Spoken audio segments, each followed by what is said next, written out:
Most people commonly refer to complex colors by using names like olive, salmon, or cream, and it's alright if you're not trying to paint it as a vague description.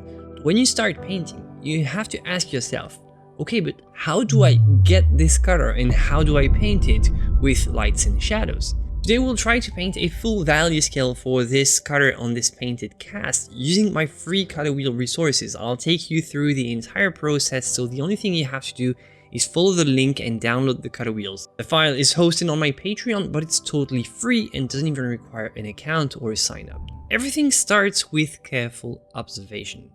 First, look carefully at the model in front of you and forget about calling it peach or beige. That's kind of useless for what we're trying to achieve. Instead, what you want to ask yourself is, which hue family does this belong to, and what would be the closest pigment that would make the tone of this local color here? What we want to focus on the local color. So something like this here, for example. This is the highlight, and it's, as you can see, way too light. And this is the shadow. It's a little bit too dark to be decisive for us at this point. So the most neutral, the most true version of this color is this one, kind of a mid-tone, not affected by the highlights or by the shadows. Now what you want to do next is check out the color wheel resources that you've downloaded, and let's take this simplified palette version to make it less confusing. It only has the pigments that I recommend on my channel. You can get some other paints if you want, of course, and you can check out the full version. It's just that it's a little bit more confusing because there is a lot more pigments to choose from, and for the moment we can do what we want with this relatively simple selection of pigments. If you are interested in learning more, you can check out my oil painting course or my color theory course. Both links are in the description below. By the way, on this resource sheet, you can also find a reminder for the 3 dimensions of color: hue, value, and chroma, in case you need it. Hue is the type of color like red, yellow, green, blue, cyan, magenta. It's distributed around the 360 degrees of the wheel with 36 slices. There you have a value. It's the easiest to understand. It's how light or dark the color is. And on this wheel, value is distributed from the center, which is light, to the outer rim, which is dark. Finally, we have chroma, or the intensity or purity of the color. It goes from a dull gray to the most vivid version of the color that you can have. In this resource sheet, there are 3 degrees of chroma represented, each in their own color wheel. So it's the only way to fit everything on a flat page. Otherwise, you would have to use a complex 3D modelization like this one from the Monsell color system. It's great, but it's not very practical to use on a daily basis. So check out the color wheel page and ask yourself this: if this was 3 pizzas with 36 slices each, which one would be the closest one to the mix that I'm trying to get to my target color? Is this leaning more towards the blue side, the cyan, green? Is it more in the high chroma, medium, or low chroma? Which of these slices would be the closest to my target? And once you've spotted it, you've found the right slice. Now, what you want to do is identify the pigment that is the closest to our slice. In my case, I think this is this one, the 20. So I think that the closest pigment that I have is this burnt sienna here, PR101. This color that we've just identified, this is what I call our tone. The tone is the first color that we try to reach because it's kind of the root of the mix. Again, you can also download my base tone nuance method resources for free if you're not sure what I'm talking about. But just as a quick reminder, first we have the tone, and simply speaking, it is the paint tube that gets us the closest to the color we're aiming for. Then we have the base. It's a weaker pigment that forms the body of the mixture. The base is usually a more neutral pigment, one that can build some volume and darken or lighten without killing the tone. And here you can have 1 or 2 pigments to form the base. And finally, we have the nuance. It's a strong pigment that makes the final adjustment in hue or chroma in the end. So this is our tone, and obviously to reach this kind of a local color, we're going to have to use a lot of white. So white is here obviously going to be a part of our base.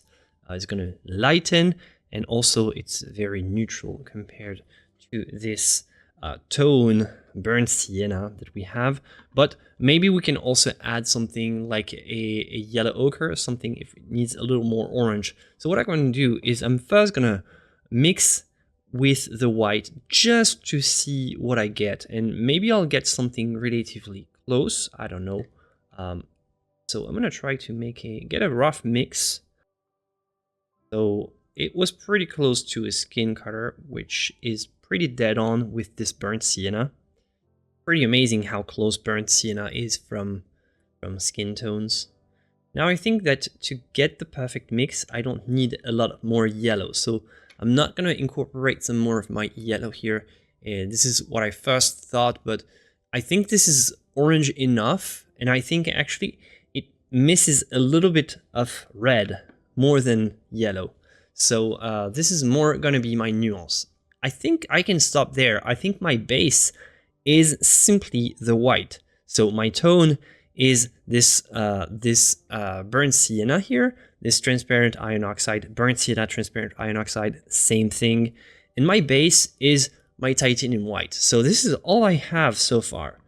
So this was a sort of a practical hands-on approach to finding the right pigments for your base, but let me show you how you can do that just in theory, only referring to the color wheels, and how you can find the right base even without touching your paint tubes. The first thing we determine in theory is just how dark the tone is straight from the tube, and we try to see what our target tone really is. We trace a line connecting the two, and we extend this line on the other side of the wheel. And as you can see, our line goes straight through the middle, and it tells us that anything that's there would be very appropriate, especially because it's the closest. We don't necessarily want to pick something from this side of the line because you would reach the complementary area. And remember, for the base, we're trying to get the pigment that's the most neutral that we can find. So in this case, the theory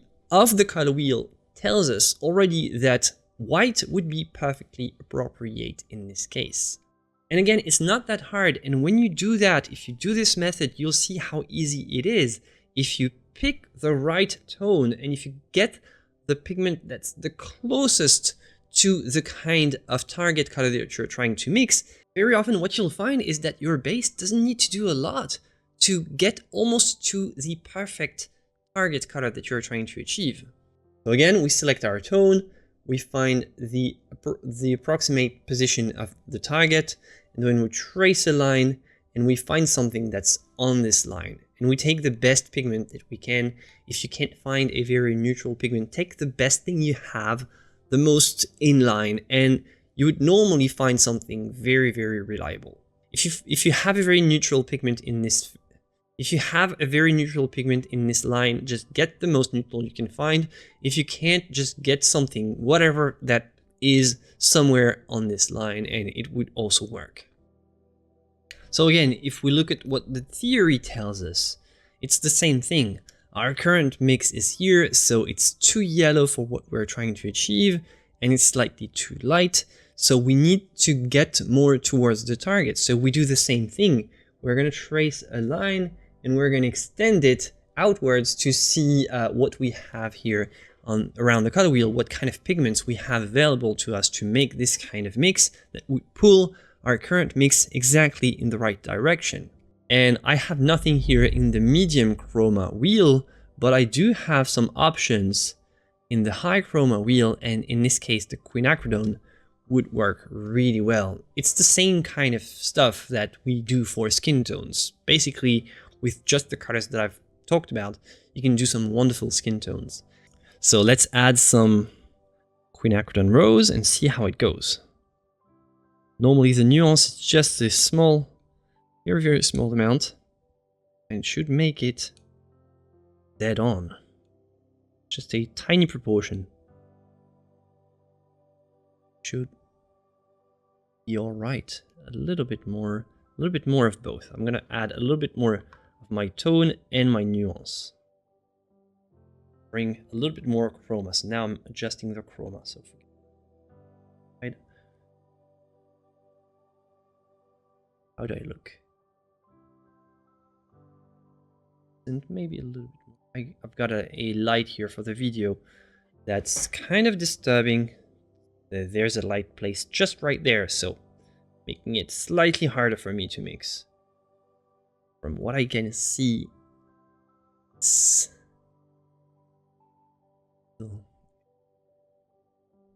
So now that we're done mixing our local color, we'll decline it into a full value scale with shadows and lights. And what I can do is simply grab a little bit of my local and incorporate progressively some more of my darkening base. Very simply, to darken, I can increase the proportion of my darkening pigment.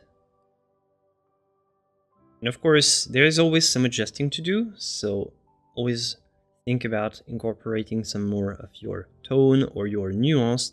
So you always have to adjust as you go. And here I'm going to add to my base a little touch of blue. Yeah, because I think it's less chromatic, so I need to kind of kill this orange here in the shadows.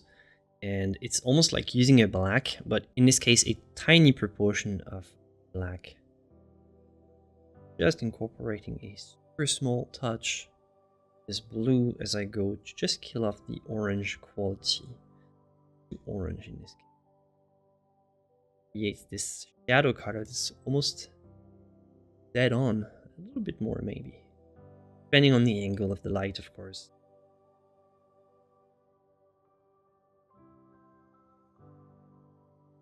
Always be prepared to do some adjustments.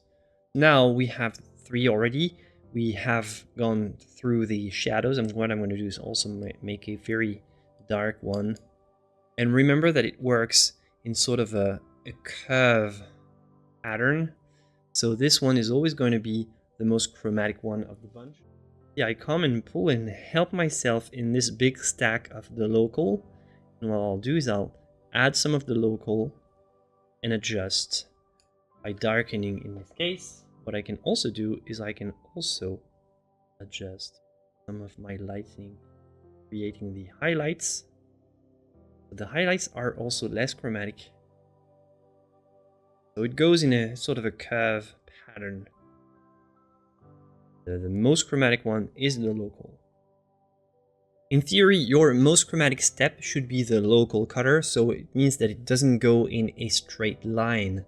It works more with a sort of a curve pattern. It goes like that, almost like a bell curve or a bow curve. That's the theory, because the chroma is not consistent on the entire value axis. It rises up to reach the local color, forming some sort of bell or bow curve, and drops then to reach the highlights.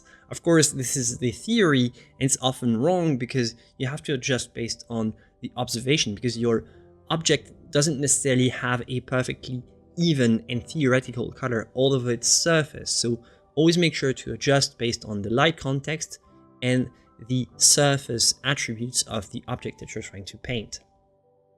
So from there we end up with like 1, 2, 3, 4, 5, but you can do 10 just by mixing the intermediate step between those two, then the intermediate steps between those two, and here and here. Shadow gets a lot more dull, less chromatic, gets higher in chroma as it raises up and slightly drops as it goes towards the highlights. The highlights are not pure white. Pure white would be here. A completely low chroma. There's still a difference here between these. The general rule in painting is that we never use white pure as it comes. So there it is, my friend. I hope that this mixing method helped you create wonderful value strings for your paintings. It really helped me. So there you go, my friends. I hope that this color method will really help you to make some wonderful value strings to very easily paint any object you want. Any color you see in the world, you can paint it with this method. Any object in the world that you see, you can paint it with this method. Don't forget to download my free resources on my Patreon, and if you like what you see there, you're welcome to join and become part of the Atelier community. Now you can click there if you want to explore color mixing even further. I'll see you for the next one, and as always, my friends, joy and inspiration to you.